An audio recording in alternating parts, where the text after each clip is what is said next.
Amados irmãos e irmãs, paz e bem, a igreja celebra hoje o 34º domingo do tempo comum e nesse domingo nós celebramos a solenidade de Cristo Rei do Universo. Estamos encerrando o ano litúrgico, não é? É o último domingo deste ano litúrgico, ano C. Entraremos a partir do domingo próximo num novo ciclo, no ano A, com o primeiro domingo do Advento.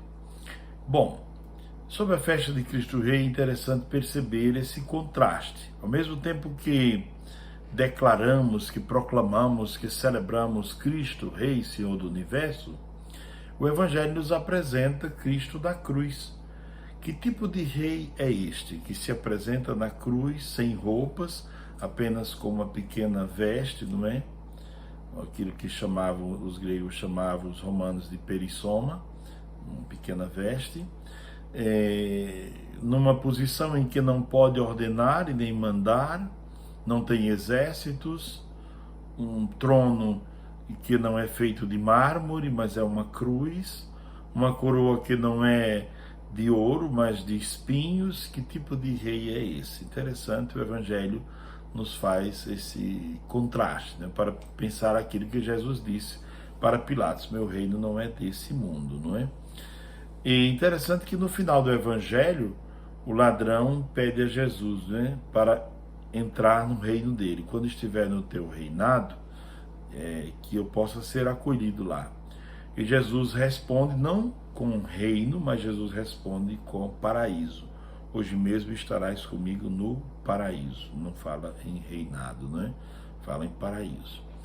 Então é interessante esse contraste, né? E essa preocupação dos príncipes do povo, daqueles dos chefes do povo, dos soldados e dos próprios ladrões, né? Um dos ladrões que diz assim: se você é o Cristo, salve-se a si mesmo. Quer dizer, porque o que está na lógica do poder? É primeiro salvar a si mesmo, depois vem os outros, não é? Mas a lógica do reino de Deus é outra, não é? Salve-se primeiro e depois salve os outros. E uma outra coisa interessante que chama a atenção no Evangelho é que os soldados oferecem vinagre, quer dizer, um vinho apodrecido, que representa a humanidade perdida, a humanidade esfacelada, que é reconstruída à medida que contempla o seu rei, não é?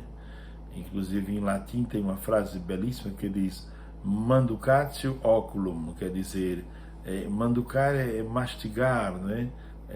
Mastigar com os olhos, isso é contemplar, né? Quer dizer, eles contemplam a imagem de um rei que está na cruz. Não é um rei forte, dominador, não é um rei que usa o chicote, que usa o cavalo, mas é um rei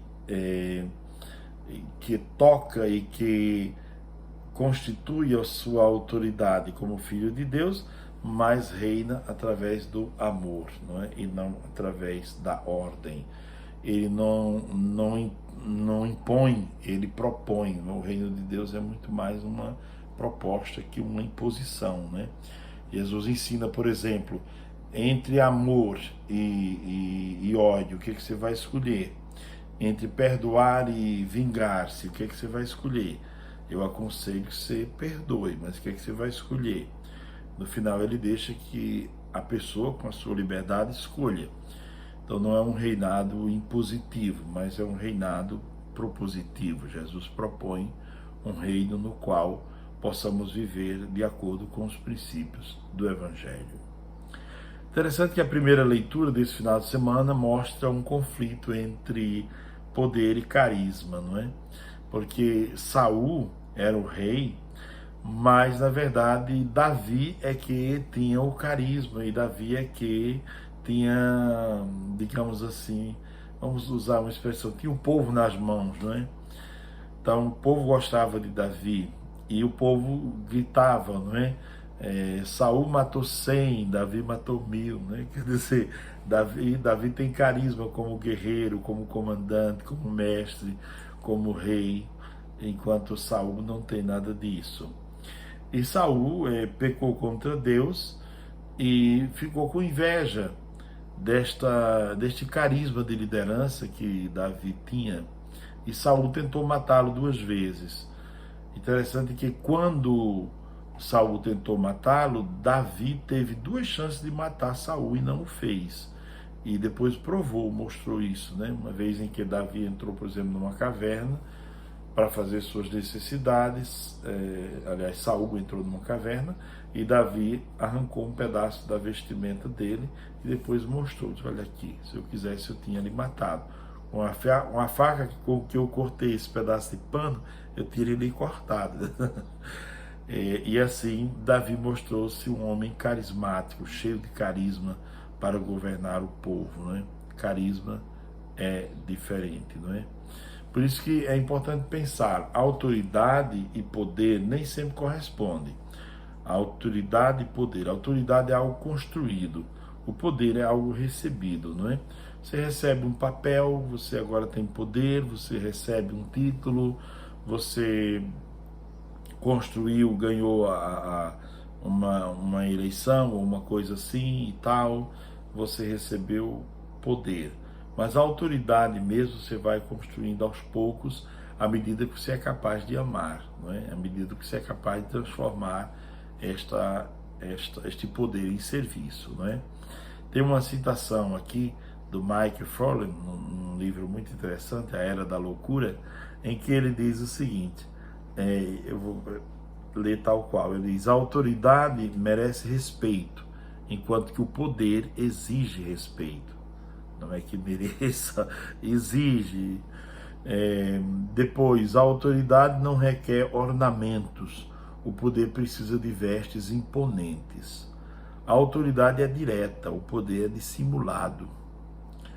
A autoridade é um coração aberto, o poder é um punho fechado. Quer dizer, eu tenho que me impor, tenho que mostrar quem manda aqui. E essa coisa do poder, ela às vezes fascina. E está muito presente também dentro da igreja, não é? Onde muitas pessoas, às vezes, alguém coordena um movimento ou um grupo e pensa que aquilo é ter poder sobre os outros, é poder mandar, dizer você vai ali ou vai acolá e você me deve obediência, né? Poder e autoridade nem sempre caminham juntos, não é?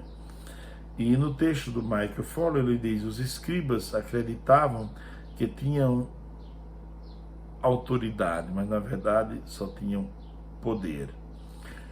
Eles acreditavam mais em regras que em princípios, mais em posição que em realização, mais em hipocrisias que em virtudes. Uma citação deste livro que me acompanha sempre, eu sempre leio. É um livro que eu já li mais de 5 vezes, me faz muito bem. Pois bem, somos convidados a pensar sobre estas coisas. Primeiro, esse contraste entre Cristo, que é rei, mas é apresentado numa cruz. Meu reino não é deste mundo. A lógica do reino de Deus é outra. Não é a lógica do reino humano, construído com sangue, e às vezes com injustiça, com guerras, com armas. Mas é um outro reino construído a partir de outros princípios e de outros valores. Depois, uma pergunta que se faz é, Cristo reina na sua vida, na sua casa? Se Cristo reina na sua casa, se percebe os sinais do reino de Cristo. Porque, por exemplo, um dos sinais do reino de Cristo digamos, o perdão, é benevolência, boa vontade, a acolhida, é a alegria, é o bom senso, quer dizer, são sinais do reino de Deus. Numa casa onde Cristo reina, não há gritarias, não há um que bate e outro que apanha. Numa casa onde Cristo reina, há diálogo, respeito e, digamos assim, valorização um do outro. No ambiente de trabalho onde Cristo reina, não há, por exemplo, espaço para humilhação.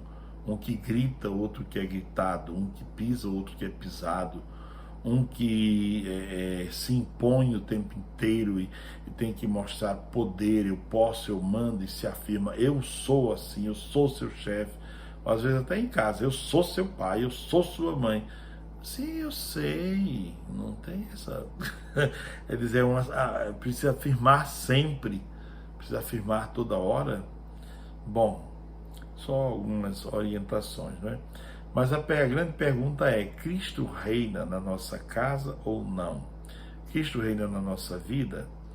Porque há outros, se Cristo não reinar, é sinal que há outros que estão reinando. E aqui eu faço uma breve pergunta: quem reina na sua vida interior? São os seus medos? São os seus apegos? São as suas culpas? São as feridas do passado? Quem é que determina as suas escolhas, ou quem é que influencia nas suas escolhas? Cristo veio para reinar sobre nós. E se Cristo reinar, por exemplo, sobre os nossos sentimentos, os sentimentos serão aos poucos transformados, não é?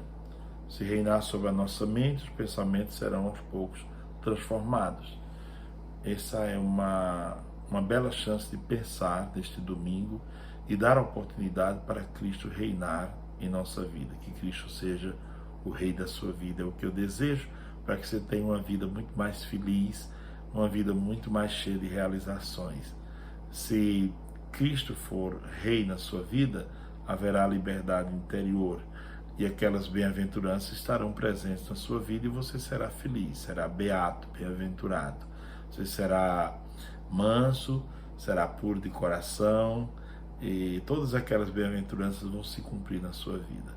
A todos um ótimo domingo e Cristo Rei possa de fato reinar em nossa vida e nos ensinar também a exercer as relações de poder e de autoridade com muito mais zelo e ouvindo o Evangelho, atentos ao Evangelho. Deus nos abençoe sempre. Amém.